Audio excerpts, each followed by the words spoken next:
যা যা যা, যা যা যা যা, হুর হুর, যা যা যা। রাত তখন প্রায় 10:30। খুব একটা অন্ধকার হয়নি, কিন্তু আশেপাশের পরিবেশটা দেখে গায়ে কাঁটা দিচ্ছিল। গ্রামের কাঁচা রাস্তা ধরে ধীরে ধীরে এগিয়ে যাচ্ছিল একটা গরুর গাড়ি। পেছনে ফেলে আসা বিয়ে বাড়িটা থেকে তখনও গান বাজনার শব্দ ভেসে আসছিল। মাঝে মাঝে হুর হুর হোস হোস করতে করতে গাড়িটাকে এগিয়ে নিয়ে যাচ্ছে ভোলা কাকা। পেছনে বসে আছে মানব আর সুব্রত। সুব্রত ও ভোলা কাকা এখানকারই বাসিন্দা, শুধু মানব শহরের ছেলে, কলকাতায় থাকে। আজ দুপুরে এসেছে গ্রামে এক আত্মীয়ের বিয়েতে। বিয়ে বাড়িতে ভিড় এতটাই বেশি যে ঘুমানোর জায়গা পাওয়া মুশকিল। সেই জন্য এখন যাচ্ছে তার কলেজের বন্ধু সুব্রতর বাড়ি। আজ রাতটা সে ওখানেই কাটাবে। গ্রামের বিয়ে কিন্তু শহরের বিয়ে থেকে অনেক ভালো রে। তাই নাকি? শহরের ছেলে হয়ে এখন গ্রাম ভাল লাগছে? খাওয়াটাও তো জমেছিল একদম। তবে এখন যদি একটা বিছানা পেতাম।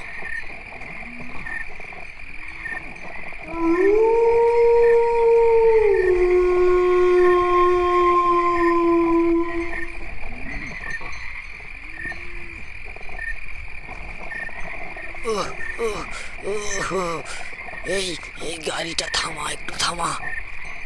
কেন রে, কি হলো? খুব দরকার পড়েছে, আর পারছি না। না না না, এখানে না, আর একটু সহ্য কর। আর একটু হলে বাড়ি পৌঁছে যাব। আর পারছি না, আর পারছি না, সত্যি বলছি, একদম জোরে চেপে গেছে।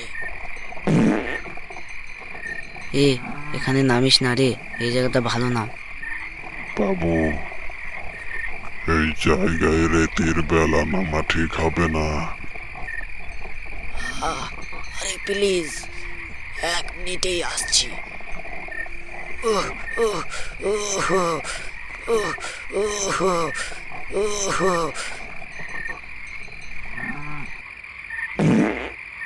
ঠিক আছে যা, কিন্তু বেশি দেরি করবি না। আর বেশি দূরে যাবে না বাবু।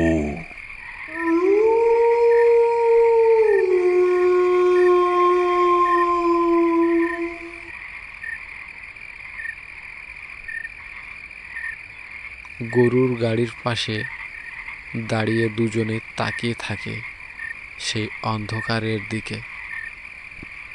তাদের মুখে স্পষ্ট ভয়ের ছাপ। সুব্রত, তোর বন্ধু কি জানে ওই পুকুরের সম্বন্ধে? ও কিছু জানে না, আর বলেও কি হবে? শহরের ছেলে, বিশ্বাস করবে কি না?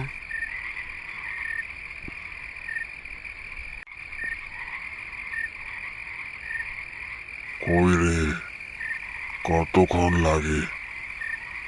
এখনো তো এলো না। তাই তো দেখছি, 1 মিনিটের নাম করে। ওই তো ওই তো। কই, আমি তো ওকে দেখতে পাচ্ছি না। ওই তো, ওই মোটা গাছটার পূর্ব দিকে। ও হ্যাঁ, এবার দেখতে পেয়েছি। কিন্তু ও কোন দিকে যায়? ও আবার ওই পুকুরটার দিকে যাচ্ছে নাকি? হ্যাঁ তাই তো। হ্যাঁ, এই বাবু, এই বাবু। ওই মানব, ওদিকে যাস না। আমি পুকুর থেকে ধুয়ে আসি। ওই পুকুরের দিকে যাস না, ধান জমির জল দিয়ে ধুয়ে নে। মানব কারো কোনো কথা শোনে না। অন্ধকারের ভেতর দিয়ে হাঁটতে হাঁটতে সে পুকুরের দিকে এগোতে থাকে। পুকুরের জল তখন অস্বাভাবিকভাবে শান্ত। হাওয়া থেমে গেছে। জলের ওপর চাঁদের ছবিটা যেন কাঁচের মতো পরিষ্কার। এ মানব, দাঁড়া দাঁড়া দাঁড়া, ওদিকে যাস না। তারা এক দৌড়ে পুকুরের কাছে পৌঁছে গেছিল, কিন্তু পাড় ঘেঁষে দাঁড়ানোর সাহস কারো হলো না। পুকুরটা থেকে কিছুটা দূরে দাঁড়িয়ে তারা দেখছিল, সে নেই। জোছনার আলোয় পুকুরটা তখন ভয়ঙ্কর রূপ নিয়েছে। জলটা অস্বাভাবিকভাবে কালচে। হঠাৎ পুকুরের মাঝখানে একটা গোল গোল ঢেউ উঠেছে, যেন কিছু একটা জলের নিচে নড়াচড়া করছে। হাওয়ায় কেমন একটা স্যাঁতস্যাঁতে গন্ধ। পুকুরটা আর পুকুর মনে হচ্ছিল না, মনে হচ্ছিল যেন কিছু একটা গিলে নেওয়ার অপেক্ষায়।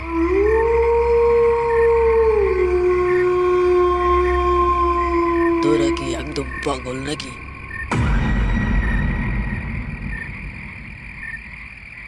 এত পরিষ্কারের পুকুরে জল ছেড়ে ওই ধান ক্ষেতের নোংরা জল দিয়ে ধোবো নাকি?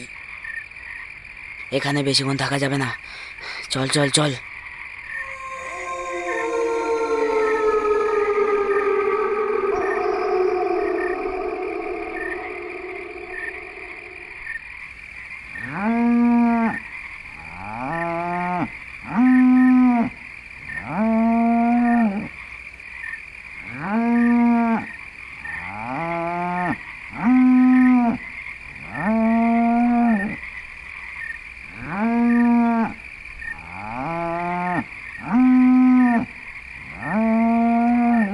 কি হলো, গরুগুলো এরকম করছে কেন?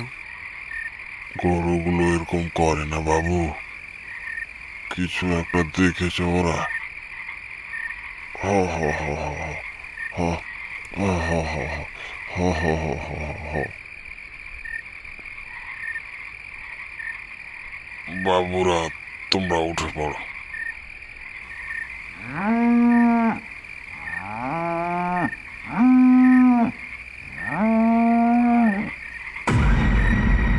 তিনজনেই অবাক হয়ে দাঁড়িয়ে রইল।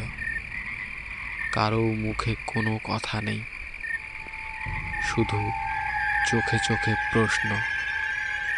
কাকা চলো দৌড়াই। কাকা চলো, না হলে গরুগুলা হারাই যাবে। চিন্তা করো না বাবু, গরুর গাড়ি কিছু হবে না, যদি কোথাও ধাক্কা না লাগে। 20 বছর ধরে এই গরুগুলোকে আমি চলাচ্ছি, ওরা রাস্তা চেনে, নিজে থেকেই বাড়ি চলে যাবে। শুধু এতটুকুই বুঝতে পারছি না, এমন আচমকা ভয়ে গরুগুলো দৌড় দিল কেন? কারো কাছে কোনো উত্তর নেই, কিন্তু সবার মনে একটাই প্রশ্ন, গরুগুলো যা দেখেছিল তা কি মানুষের চোখে দেখার মতো ছিল? তিনজনে হেঁটে হেঁটে বাড়ির পথ ধরল।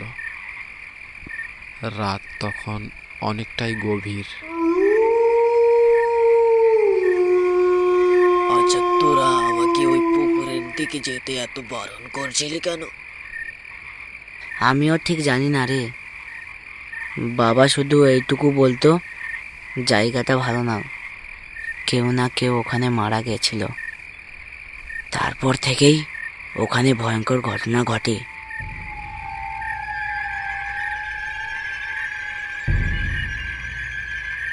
কাকা, তুমি তো আমার বাবার বয়সী, তুমি কি কিছু জানো?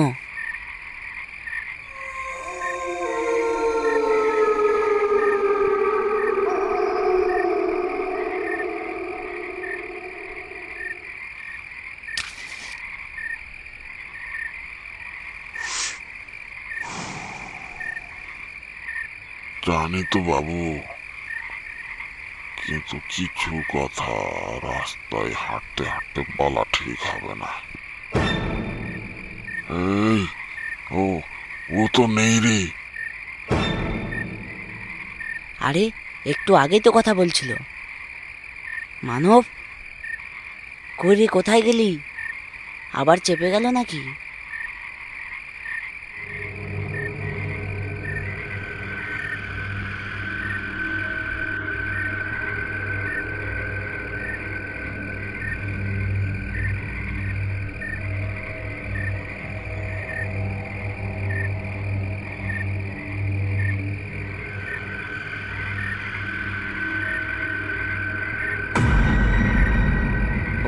ওই, তুই ওখানে কি করছিস?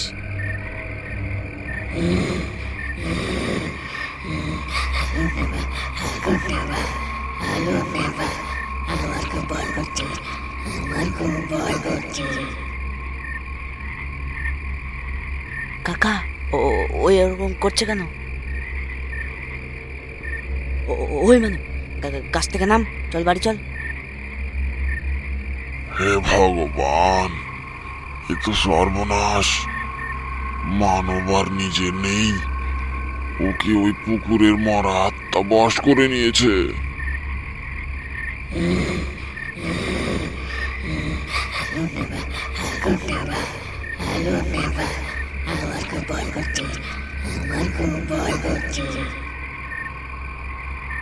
ভোলা কাকা তখন পুরো ব্যাপারটা বুঝে গেছিল। হাতে সময় খুবই সংকীর্ণ। পকেট থেকে সবকটা বিড়ির ব্যান্ডেল আর দেশলাই সুব্রতর হাতে ধরিয়ে কানে কানে বলল,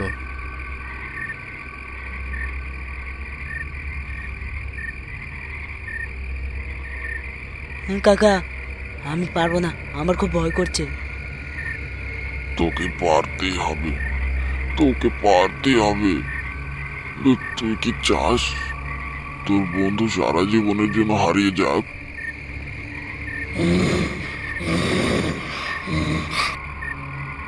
না না না, আমি পারবো, আমি পারবো। মনে রাখিস, নিভে গেলে কিন্তু তোর বিপদ আছে। ও এখন তোর বন্ধু নয়। হ্যাঁ হ্যাঁ হ্যাঁ, ঠিক আছে, আমি পারবো, আমি পারবো।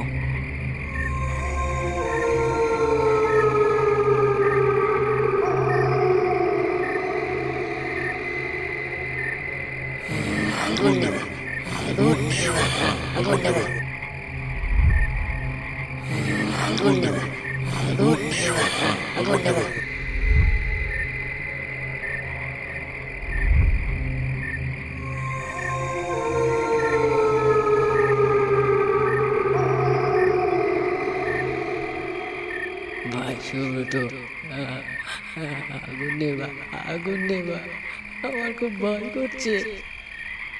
বন্ধু, আর একটু সহ্য কর, আর একটু সহ্য কর, তোর কিচ্ছু হবে না।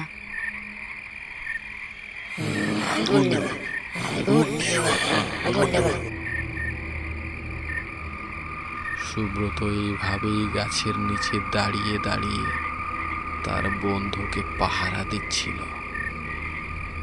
আগুন নিভলে নিজের বিপদ, আর নজর না রাখলে বন্ধুর বিপদ।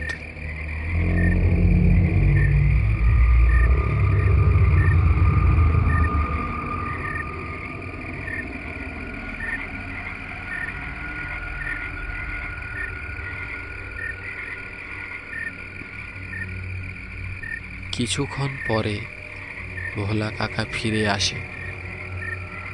তার সঙ্গে একজন তান্ত্রিক। হাতের তাবিজ, কপালে ছাই, চোখে এমন দৃষ্টি যেন সে সব কিছু দেখতে পায়। বাবাজি, বাবাজি, এখানেই ওরা ছিল। আবার আগুন নিভে আবার। বাঁচাও, কে আছো, আমাকে বাঁচাও, বাঁচাও, কে আছো, আমাকে বাঁচাও। বন্ধুরা, আজকের গল্পটা কেমন হয়েছে আশা করি যথেষ্ট ভালো হয়েছে। এই গল্পের দ্বিতীয় পর্ব দেখতে চাইলে কমেন্টে জানাবে।